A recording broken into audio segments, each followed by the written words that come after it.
गुरुग्राम में शुक्रवार तड़के हरियाणा पुलिस और बिहार एसटीएफ ने सीतामढ़ी के कुख्यात अपराधी 29 वर्षीय सरोज राय को मुठभेड़ में मार गिराया।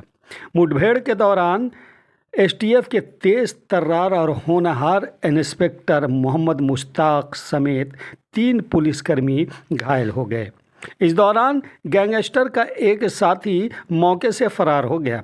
पुलिस महानिदेशक मुख्यालय जितेंद्र सिंह गैगवार ने बताया कि राय पर 2 लाख का इनाम घोषित था। उस पर सीतामढ़ी, मुजफ्फरपुर और झारखंड के जमशेदपुर में हत्या, लूट, डकैती, रंगदारी समेत 33 से अधिक केस दर्ज हैं। पुलिस के मुताबिक शुक्रवार को तड़के जांच के दौरान संदिग्ध युवक ने बाइक रोकने के बजाय रफ्तार बढ़ा दी। इसी दौरान बाइक फिसल गई। पीछे बैठा युवक भागने लगा, जबकि दूसरे ने पुलिस पर फायरिंग शुरू कर दी। जवाबी फायरिंग में सरोज राय को गोली लगी। इसी दौरान दूसरा युवक अरावली की पहाड़ी की तरफ फरार हो गया। गोली लगने पर पुलिस ने सरोज को मानेसर के अस्पताल में भर्ती कराया। वहां इलाज के दौरान उसकी मौत हो गई। घटना में पिस्तौल, 3 जिंदा कारतूस, 4 मैगजीन, 1 खोखा, 16 बाइक, 1 मोबाइल फ़ोन, 2 डोंगल, 2 भी बरामद किया गया है। मुठभेड़ में ढेर हुआ सरोज राय बिहार सोशलिस्ट रिपब्लिकन आर्मी का सरगना था। वह सीतामढ़ी जिला के महेंद्रवाड़ा थाना क्षेत्र के बतरौली गांव निवासी बालेश्वर राय का पुत्र बताया जाता है।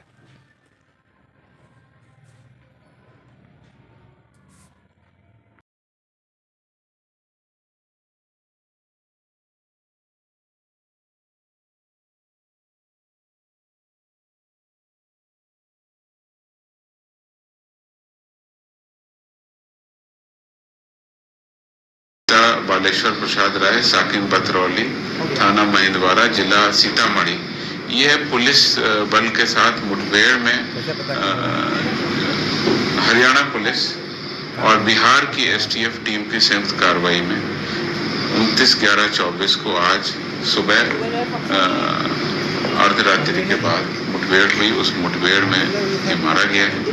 उक्त अपराधी के द्वारा हाल में ही कुछ आपराधिक कांड किए गए थे और बिहार एसटीएफ की टीम मणिपुर, राजस्थान, दिल्ली, गुड़गांव, जहां जहां भी उनके सहयोगी या उनके द्वारा जहां भी हम लोगों को फुटप्रिंट मिल रहे थे, डिजिटल तकनीक से हम लोग उनका पीछा कर रहे थे।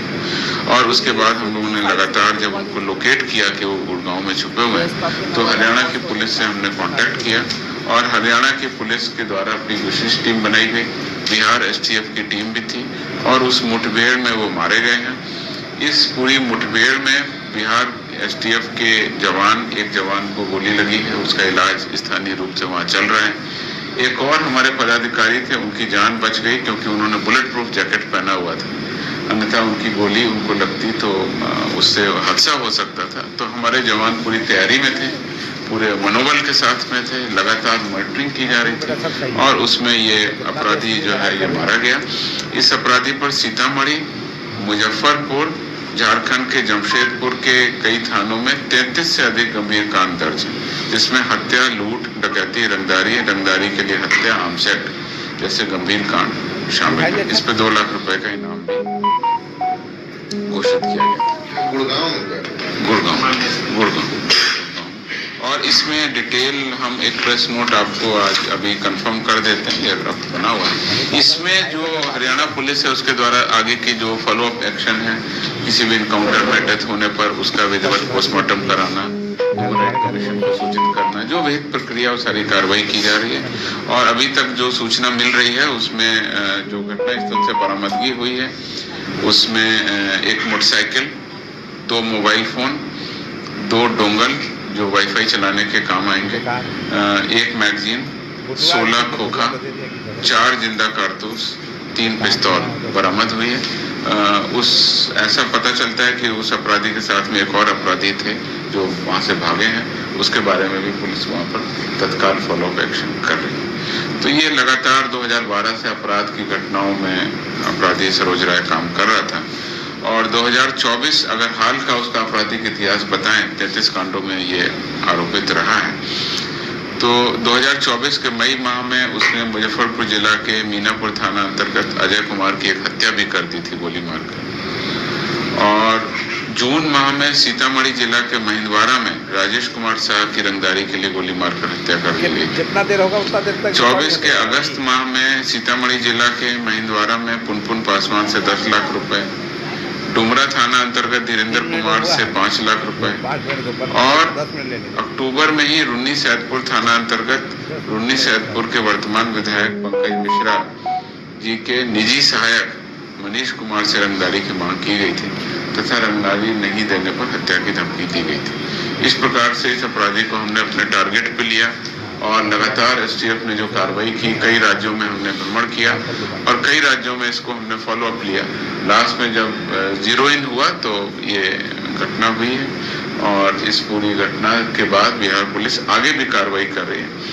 और इस प्रेस कॉन्फ्रेंस के माध्यम से मैं मीडिया को बताना चाहता हूँ कि अपराध के विरुद्ध हमारा जीरो टॉलरेंस रहा है। कोई भी अपराध कर्मी बिहार राज्य में हो गिरफ्तार किया जाएगा, बिहार राज्य के बाहर हो गिरफ्तार किया जाएगा और अगर वह सशस्त्र रूप से पुलिस बलों पर किसी तरह से गोली चलाने की कोशिश करेगा तो पुलिस के द्वारा भी गोली चलाई जाएगी और उसका जो भी प्रतिफल हो हम लोग लगातार अपराध कर्मियों के विरुद्ध जवाबी कार्रवाई करने में आगे रहे हैं और आगे भी हम लोग इस तरह की कार्रवाई करें।